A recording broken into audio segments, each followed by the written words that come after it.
आहे आजूबाजूला। हॅलो मित्रांनो, welcome to the blog number 24 with Bhasha. कशा तुम्ही सगळे जिवंत आहात की नाही? जिवंत असणं खूप महत्त्वाचं आहे। माणूस असो तो जिवंत असणं खूप महत्त्वाचं आहे। एक वेळ होती जेव्हा घरचे बोलायचे की मोबाईल मोबाईल मोबाईल सोड, नुसतं मोबाईलमध्ये पडून राहू नको। पण आता कुठेतरी घरच्यांना बोलावं असं वाटतं की मोबाईल सोड, माणसं आहेत आजूबाजूला। कळलं का? माणसं आहेत आजूबाजूला, सगळ्या मोबाईल मुळेच होतंय। बोल आता, बोल, आग लाव त्या मोबाईलला। बोल बोल अगं बोल। हटकुत्र्या संपला। जेव्हा काय बोलायचं नसतं तर हटकुत्र्या बोलून एंड ऑफ डिस्कशन करून टाकते ही आई।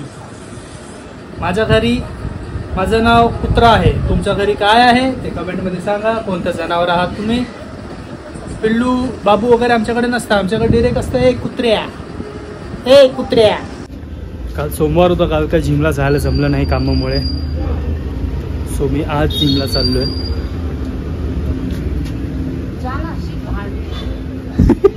शिघाण मला बोललीस की सोफ्याला बोललीस? काय बोललीस? सो जिमला निघालो आता। चेस्ट मारतो कारण की सोमवारी गर्दी असते पहिली गोष्ट म्हणजे आमच्या जिममध्ये, म्हणून जरा अवॉइडच करतो। तर आता जाऊन जिमला चेस्ट मारेन आणि दाखवेन। चेस्ट नाही, वर्कआउट।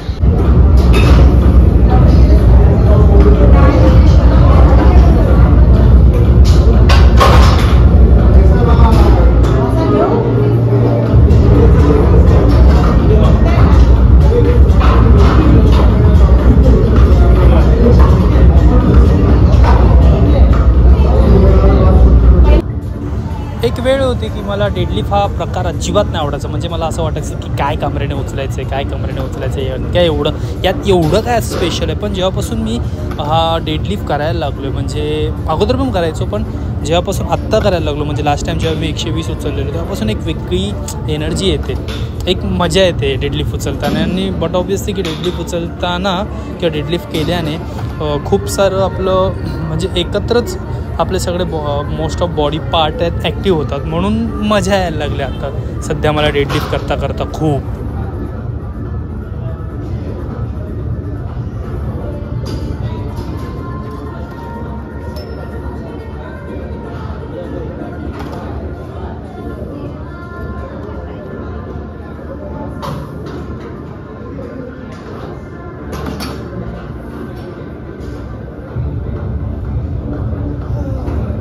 स्कॅन झाला, चेस्ट मारायची होती, मैत्रीण भेटली, मैत्रीण बोलली बॅक मार, तिच्यावर बॅक मारले आणि आता बॅकची दणदणीत झाली आहे।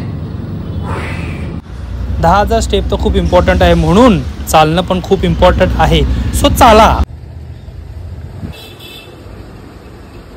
लुक वेगळा केलाय कारण की मजा आली म्हणून, आणि गोरा दिसतो म्हणून पण। हळू बोलतोय कारण की घसा बसलाय माझा, सो प्लीज समजून घ्या। काय नाही, कॉफी पिईन आणि जिमला जाईन। हाच चेस्ट, हाच फक्त चेस्ट। भेटू जिममध्ये। दिवस झाले वडापाव नाही खाल्लाय, सो मी आज विचार करतोय प्री वर्कआउट म्हणून मी आज खातो वडापाव, जरा थोडंसं चीट करतो कारण की मला खूप भूक लागली आणि मला काही सुचत नाही काय खायला। So I will go with vada pav. काही लोक आलोय जिममधून घरी। काल जी बॅक मारलेली ना ती अजून दुखतोय मस्तपैकी, आणि आज चेस्ट मारला अजून दुखतंय। असं दुखलं की मजा येते कारण की मग त्याने फील होतं की चांगलं वर्कआउट होतं। आणि एक वडापाव खाल्ला आज जरा, मला खूप अशी हे चव येत होती वडापाव खायची, अशी खूप टेस्ट बर्ड्स म्हणजे असे रडरड होत होते। सो मी बोललो खाऊया एक वडापाव। खाल्ला, थोडंसं असं डोपामिन रिलीज झालं वडापाव खाल्ल्यावर। हां बरं वाटलं, नाही गिल्ट नाही वाटलं की मी बाहेरचं खाल्लं। मला असं वाटतं की जर खावंसं वाटतंय तर खावं, नाहीतर नाही। कारण की सध्या मी व्हेज आहे, माहिती आहे ना तुम्हाला, 40 दिवस व्हेज आहे। त्यात माझ्याकडे ऑप्शन म्हणून वडापाव वगैरे असं छोट्या छोट्या नाही, याच अशा टेस्टसाठी त्याच गोष्टी, कारण की मंचुरियन वगैरे मला आवडत नाही, मुळात व्हेज मंचुरियन आवडत नाही. थोडंसं आता इरिटेट पण व्हायला लागलं की व्हेज पण इट्स ओके. आता काय 1 तारखेला संपेल सगळं, तोपर्यंत आपण खाऊ शकतो व्हेज. पण बघूया आता कसं काय ते.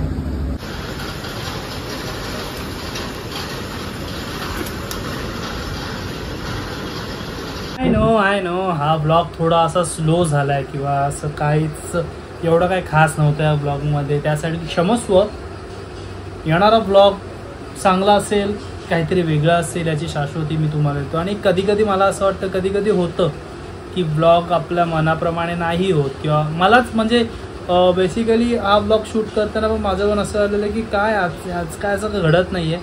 पण इट्स ओके, कन्सिस्टन्सीज मॅटर. बाकी भेटू आपण नेक्स्ट ब्लॉगमध्ये. तोपर्यंत तुम्हाला करायचं आहे लाईक, शेअर, सबस्क्राईब आणि मुळात जिवंत राहायचं आहे. ठीक आहे, भेटूया नेक्स्ट ब्लॉगमध्ये. Bye bye.